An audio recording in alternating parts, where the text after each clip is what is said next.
శ్రీల ప్రభుపాద की जय गौविता की श्रीमद्भागवत सप्तम स्कंद 9వ అధ్యాయం 5వ శ్లోకం स्वपादमूले पतितं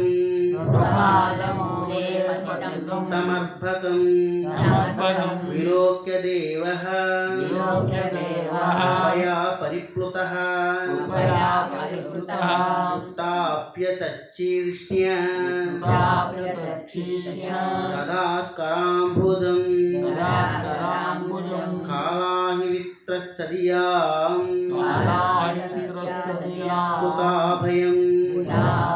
తన పాదపద్మము సాష్టాంగ దండ ప్రణామం ఆచరించిన ప్రహ్లాదుని గాంచినంతట నృసింహ భగవానుడు పరమవాత్సల్యము గలవాడే అతన్ని లేవనెత్తి భక్తులకు అభయమొసటి కరకమలమును అతని శిరము పయనించను. ఆ ప్రహ్లాద మహారాజు అందరు ఎవరు వెళ్ళలేకపోయారు. ప్రహ్లాదుడు వేసి సాష్టాంగ దండ ప్రణామాలు చేయగానే భగవానుడికి ఏం రోజులు వాత్సల్యం వచ్చిందట. ఏమండి, భక్తి ఒక వెలుగు ఉంటుందన్నమాట. మనం అంటే ఏ యథామాం ప్రపంచంతే తాం సదైవ భజామ్యం అన్నారు కృష్ణుడు. అంటే మనం ఏ విధంగా అయితే భగవాను ఆశ్రయిస్తామో ఆ విధంగా మనం అనుగ్రహిస్తూ ఉంటాడు. ప్రహ్లాదుడు చాలా భగవానుడిని ఏ విధంగా చూస్తుంటే తండ్రిగా, రక్షకుడుగా, ఆయనే అన్నింటికీ మూలంగా భావం చేసి ఆయన ఆరాధన చేయడం మొదలుపెట్టాడు. అందులో చిన్నపిల్లవాడు ఆయన ఏంటో చాలా వాత్సల్యం కలిగింది నృసింహ భగవాన్. వాత్సల్యం లేకుండా ఆయన అవతారం తీసుకునేవాడు కాదు, అంతే కదా. ఒక వ్యక్తి ఇతడు నావాడు అనుకుంటేనే కదా మనం ఎక్కడికైనా వెళ్తాం, ఎంత దూరంలో వెళ్ళేది. కాబట్టి భగవానుడు ప్రహ్లాదుని తనవాడుగా, జీవులందరూ ఎవరు సంబంధించిన వారు? ఆయనకు సంబంధించిన వారు. కానీ ఎవరు గ్రహించటం లేదు. గ్రహించకపోవడం వల్ల ప్రతి వ్యక్తి కోసం ఆయన రాడు. ఎవడైతే గ్రహిస్తాడో వీడు నన్ను రక్షిస్తాడు, అతడి వల్ల నేను రక్షించబడతాను అని ఎవరైతే అనుకుంటారో ఆయనకి మనకి ఉండేటువంటి సంబంధాన్ని మళ్ళీ తిరిగి నెలకొల్పుకోవడం. ఎప్పుడు ఇది సనాతనమైనటువంటి ఈ స్థితి ఏదైతే ఉందో భగవంతుడికి జీవుడికి ఉండేటువంటి స్థితి మనం మర్చిపోయామన్నమాట.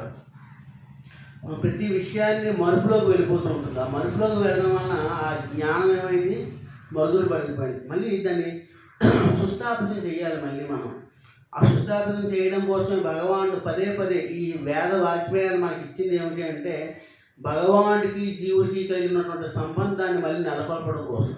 కాబట్టి ఆ నెలకొల్పే విధానాన్ని చక్కగా ప్రహ్లాదుడు తెలుసుకున్నాడు. ఎవరి ద్వారా? నారద మహర్షి ద్వారా. అందుకనే గురువుని ఆశ్రయించిన తర్వాత ఆయనకు ఉండేటువంటి అన్ని అవలక్షణాలు పోతాయన్నమాట. కాబట్టి ప్రహ్లాదుడికి నారదుని యొక్క కృప వలన భగవానుడితో తనకుండేటువంటి సంబంధాన్ని నెలకొల్పుకున్నాడు. కాబట్టి అదేవిధంగా భగవానుడు కూడా వాత్సల్యాన్ని చూపించాడు. ఇక్కడ పరమ వాత్సల్యము కలవాడే అతన్ని లేవనెత్తి భక్తులకు అభయమొసటి కరకమలములు అతని శిరస్సు పై ఉంచెను. ఆయన యొక్క కరాలు భగవానుడి యొక్క చేతులు ఎందుకు ఉపయోగపడుతూ ఉంటాయంటే భక్తులకి అభయాన్ని ఇస్తూ ఉంటాయి. చెయ్యిని ఎలా పెట్టుంటుంది కదా భగవానుడు. ఇది ఏమిటంటే అభయానికి ఏం పర్వాలేదు, నేను చూసుకుంటాను. భగవానుడు చెప్పాడు కదా భగవద్గీతలో కూడా, నువ్వు ఎవరైతే అన్ని ధర్మాన్ని విడిచిపెట్టి నాకు శరణాగతులు ఉంటాడో ఆయనకి యోగక్షేమం వహం, ఆయన యోగాన్ని క్షేమాన్ని నేను చూసుకుంటాను. లేకపోతే మరి ఇంకో శ్లోకంలో చివరి శ్లోకంలో చెప్పారనమాట, ముక్తిని కూడా ఆయనే ఇస్తాను, ఈ పాపాలన్నింటినీ దూరం చేస్తాడు, ముక్తిని ఇస్తాడు. భాష్యం. ఆహారము, నిద్ర, భయము, మైదము అని ఈ భౌతిక జగత్తున్నందుకు 4 అవసరములు. ఈ జగత్తులో ప్రతి ఒక్కరూ భయవిహ్వలురే సదా సముద్విగ్న ధియా అయ్యుందును. అంటే ఇక్కడ సదా ఎప్పుడు ఉద్విగ్నత కలిగి ఉంటారట. ఇక్కడ జీవులందరూ కూడా ఏమవుతుందో, ఏం చెయ్యాలో అనేటువంటి భావన కలిగి ఉంటారు.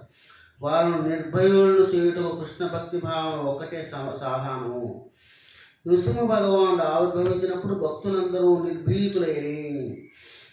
నిర్భీతులు అంటే భీతిని కోల్పోయారు. అసలు భయం అనేది లేదన్నమాట ఎవరికి. నృసింహ భగవానుడు అవతారంతో ఇక్కడ ఉండేటువంటి భక్తులందరికీ, ఇక్కడ ఉండేటువంటి అందరి జీవులకి భయం ఉంటుంది, భక్తులకు కూడా భయం ఉంటుంది. మరి భక్తులకి ఆ భయం ఎలా పోతుంది అంటే భగవానుడి వలన. భగవానుడిని ఎప్పుడైతే ఆశ్రయిస్తామో ఆ భయం వెంటనే కోల్పోతూ ఉంటారు అన్నమాట. కాబట్టి ఇక్కడ భక్తులందరూ నిర్భీతులయ్యేది అనగా నరహరి నామమును ఉచ్చరించడం చేతనే భక్తులు నిర్భయులవదు. యతోయామి తతో నృసింహ, ఎక్కడికెళ్ళినా మనం నృసింహదేవునే స్మరింతుముగాక, అప్పుడు భక్తులకి భయమే ఉండదు. ఇక్కడ ప్రతి వ్యక్తికి భయం ఉంటుంది. కాబట్టి ఆ భయం నుండి మనం బయటపడాలి అంటే ఎల్లవేళలా నృసింహదేవుని మనం స్మరణ చేస్తూ ఉండాలి. అదే సమయంలో నృసింహదేవుడు మనకి ఇంకొక వరదానాన్ని ఇస్తూ ఉంటాడు అనమాట. ఏమిటది? మనం భక్తియుక్త సేవలో విఘాత ఏమీ లేకుండా మనల్ని చక్కగా ముందుకు సాగిపోయేలాగా ఏర్పాటు చేస్తూ ఉంటాడు. హరే కృష్ణ. శివ ప్రభుపాదకి జై. ఉంటాను.